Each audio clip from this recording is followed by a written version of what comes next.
What's going on, YouTube? Welcome to Bad Takes in Football. This is your host, Bad Takes. Really excited to hop into today's video, but before I do that, this is a new channel, which means you are new. Please subscribe, like, comment, tell me more about what you're looking for. Really excited to engage with you. I really hope you enjoy today's video. But Jeremy Fowler interviewed NFL executives, scouts, and coaches to get a better understanding of who their top 10 NFL quarterbacks were this year.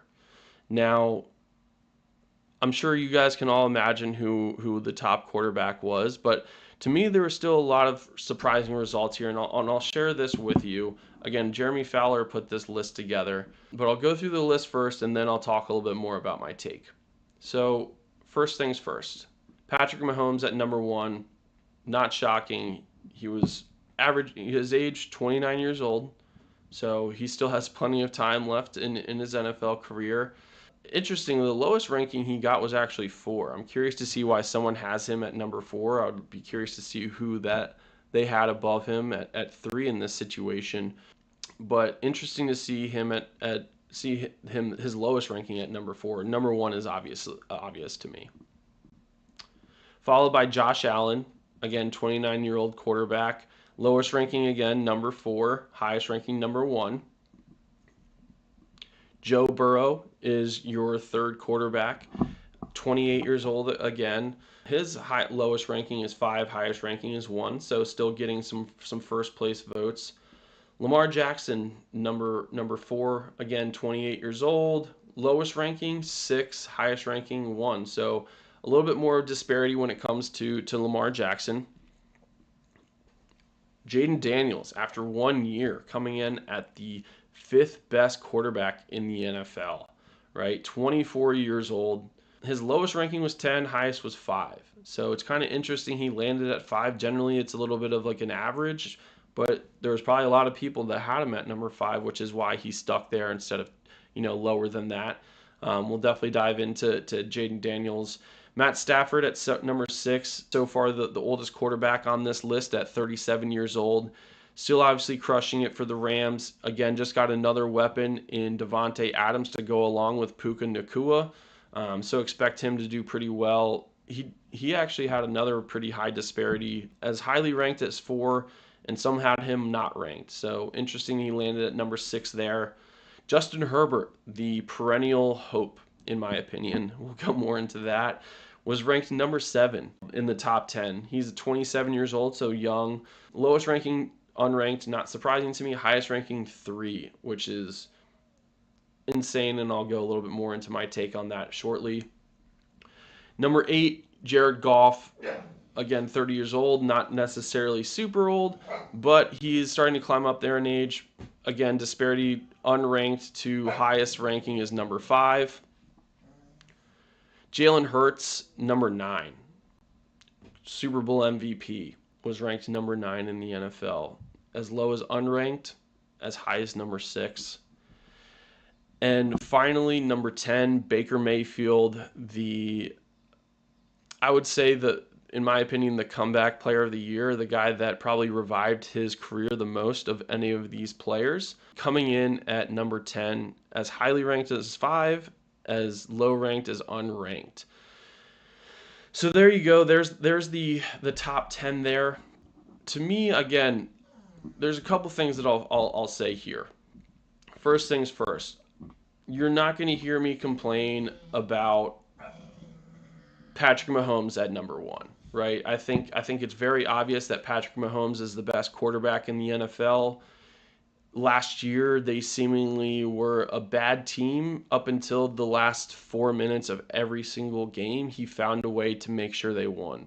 Mind you, some of them came from what I would say to be somewhat questionable calls. Against the Ravens on the first game, he was saved by a toe being out of bounds. There was a pass interference that led to a game-winning field goal for the Chiefs against the Bengals. Again, there was just a lot of times where I would say not a lot of people were super high on the Chiefs last year. I think a lot of people want to see the Chiefs and sometimes Patrick Mahomes fail. I'll call it sort of like the LeBron James effect. a lot of people are just sick of him being the top guy already. I guess people forgot what it was like to have Tom Brady as the number one quarterback in the NFL for so many years. But if that's what it is, that's what it is. Again, I think sometimes the media and fans get sick of him being number one, but he is the guy, and so yeah, again, no issues with that one. You're also not really going to hear me complain about Josh Allen at number two. He wasn't a Super Bowl MVP, but he's perennially making it to the playoffs, taking them really far into the playoffs. Really, only seeing his demise when he runs into the number one quarterback in the NFL, Patrick Mahomes. But still, again, definitely facing some challenges when it comes to Patrick Mahomes. But yeah, number two for Josh Allen, you're not going to hear me complain about. Joe Burrow at number three. This is where I get a little bit like, I think a lot of this comes down to stereotypical quarterbacks and a little bit of bias from this perspective. The biggest challenge and the biggest reason I have an issue with this one is the fact that Joe Burrow hasn't been to the playoffs since 2022, right? I know he's faced some injuries and I know he has a terrible defense, but at the same time, if you're going to be the third best quarterback in the league, you need to find ways to have your team win regardless of what's the situation is around you. You have Jamar Chase, you have T. Higgins as your wide receivers. Those are going to be players, a duo you're going to have for a long time now, and you're getting the impact that you want out of them, right? They both just got paid. You're doing well from that perspective. You need to be able to win games for your team. And they get off to slow starts every single time. And after that, they bounce back. But at the same time, they're still not winning these games. And so they've been out on the wrong side of the playoff bubble more often than not since 2022. And, he had that amazing Super Bowl run. But at the same time, he hasn't really seen much success since then. And so for me, I do struggle a little bit with Joe Burrow being at number three. Now, number four, Lamar Jackson, right? Two-time MVP. He makes the playoffs every single year, and has a huge impact on the team and on the league in general. I think a lot of people will say that he could have won the MVP last year, right? It's super obvious that he had that sort of impact on the NFL and on the Ravens in general. Again, this is the guy that people said should have been a wide receiver or a running back coming out of college and continuously proving people wrong. He led the NFL in QBR, right? That essentially equates to a lot of the aspects of being an NFL quarterback, and he led the NFL in it. So obvious to me that he is a top three quarterback in my mind. Again, Joe Burrow has all the intangibles. He has the talent. I think if you were to say, if you're talking about a pure throwing competition, yeah, I'll take Joe Burrow over Lamar Jackson. But if you're saying, hey, I need someone to win me a game and I don't care how, I'll take Lamar Jackson 10 times out of 10. Going further into this, Jaden Daniels. Jaden Daniels being at number five, especially above someone like a Jalen Hurts, who has been to two Super Bowls and been a Super Bowl MVP.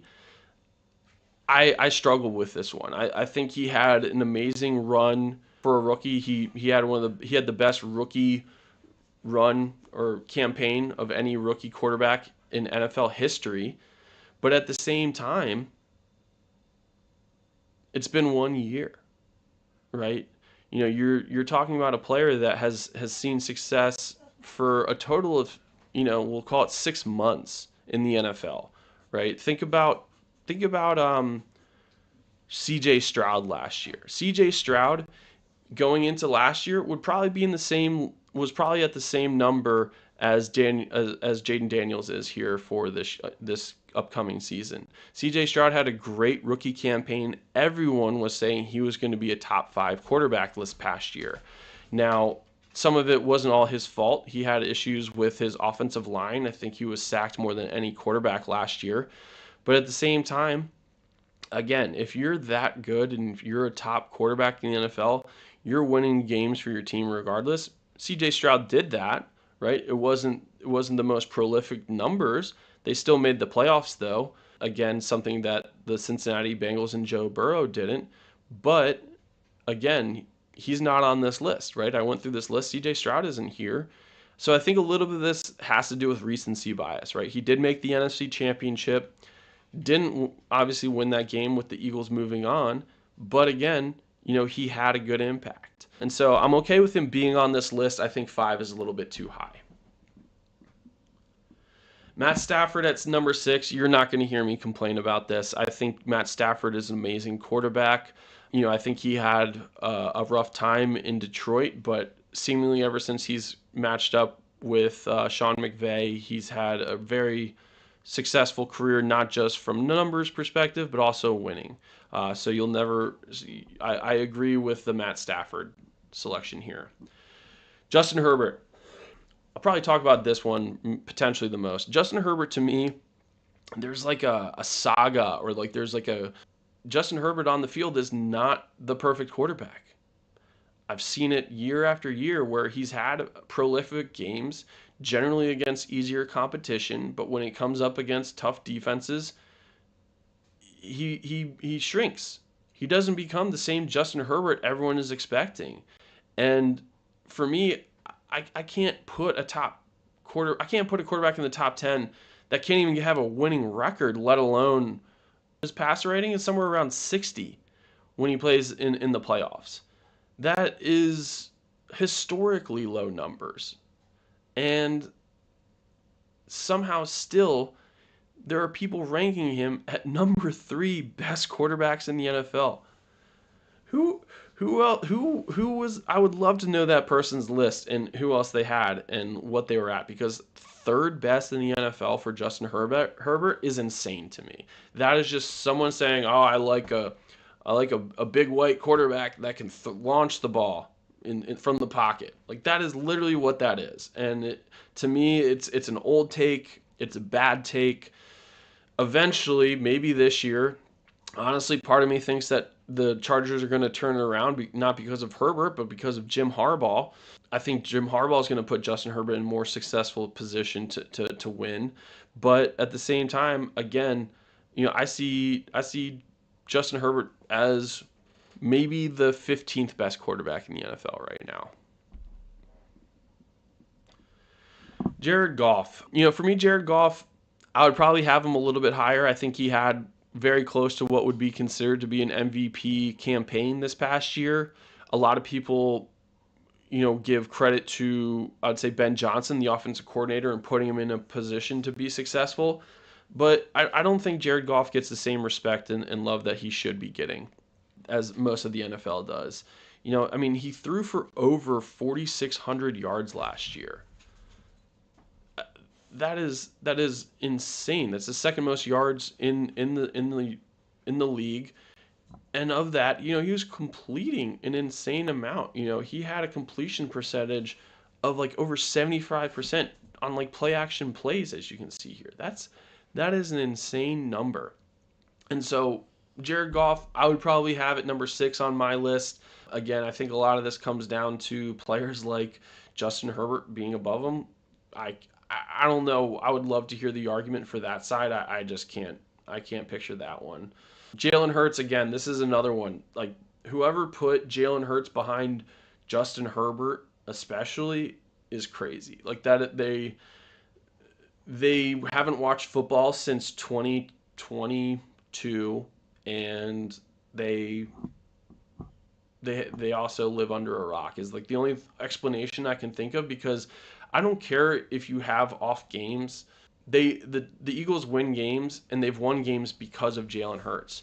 Jalen Hurts, it's not just his passing, right? That I think this is something that when people look at this list, some of these people that made this list aren't thinking about that side of things.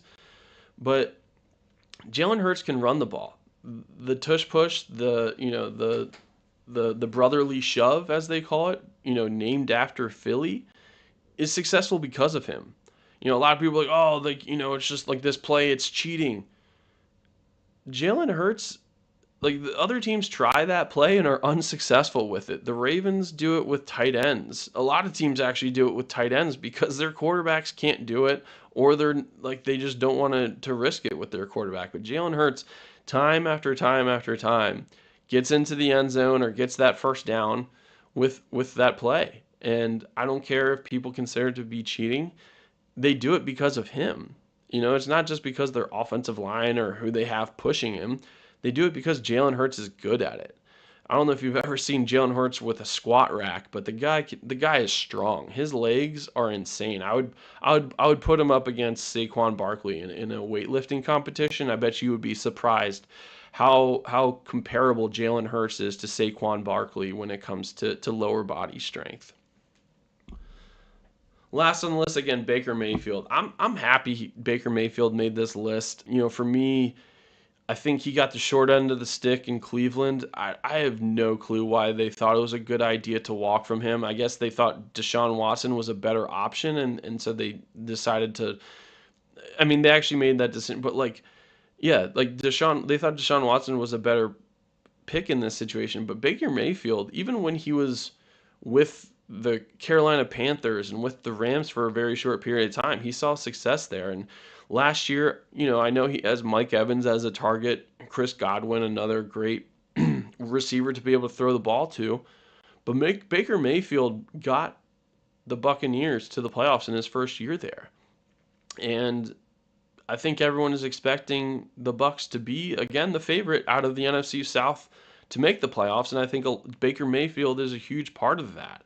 I don't think he got the respect that was warranted for how hard he works and what he was able to do. I think a lot of people they didn't like Baker Mayfield from a personality perspective and felt he was more of a potentially more of a disruption or disturbance in the locker room as opposed to someone like a Matt Stafford, right? That isn't going to necessarily be like a loudmouth or show that side of his personality. So I'm happy for Baker Mayfield from this perspective. I think that he deserved to be on this list. So yeah, overall, I think it's a decent list. I do think that it's pretty crazy to have players like Jalen Hurts at 9. I think it's crazy to have Justin Herbert even on this list. I was just looking down at the honorable mentions. The fact that C.J. Stroud and Jordan Love didn't get on this list, but again, Justin Herbert is on it is definitely crazy to me. But that's the way of the world, and that's what happens. But yeah, I think that there is some work that can be done on this list. That's it for today's video. I hope you enjoyed it. Please comment, tell me your takes. This is Bad Takes from Bad Takes in Football, signing out.